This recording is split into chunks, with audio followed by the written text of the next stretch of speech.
Good morning. Welcome back. It is 9:42, and this morning we are answering your gardening questions. Melodie McDanal with Pike Nurseries is here with us this morning. It's a good time to get these questions answered because we're finally going to dry out this weekend, and people might want to get out. They got cabin fever. They want to get some stuff done in their yard or their garden. Right. So, all right. So we've got a few questions here, and we want to go through them because this was posted on Facebook. Got some viewer feedback here. The first question is from Natalie Barrios, and she's asking her hydrangeas never get blooms, but they do get nice foliage. So what can she do to get them bloom? One year she had 1 or 2 blooms, but that was it. So what does she need to do? Okay, I've got some tips for you. Now, she was mentioning that she has the blue blooms, so that's the hydrangea that you see in the front here, the macrophylla hydrangea. They bloom on old wood, so they bloom on last year's growth. So when you don't have blooms, typically something's happening with the buds from the previous season.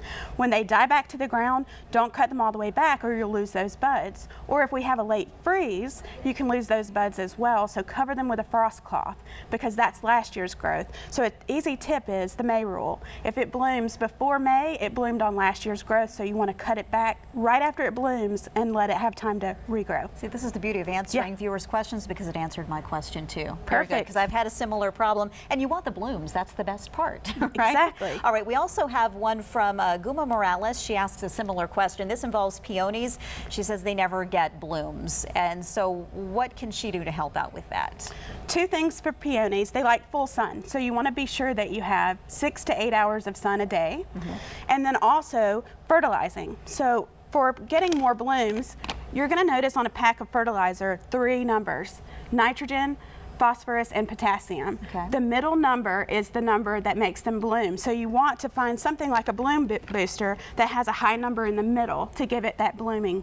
Okay. Food. And when should they be blooming in the first place? They bloom in mid to late spring. Okay. So they're over at this point. For this point. So what's really timely right now, all of this rain, so many of you have been asking, and rightfully so, with all of this excess rain we've been getting, you know, what sort of damage, what might we need to be worried about for our garden, and should we be concerned? 3 things for that. So back to the fertilizer, because the water is going through, you can be leaching nutrients. So you want to make sure to give them extra fertilizer. So the second thing is that promotes diseases. So you might see yellowing on the leaves or little brown or red spots.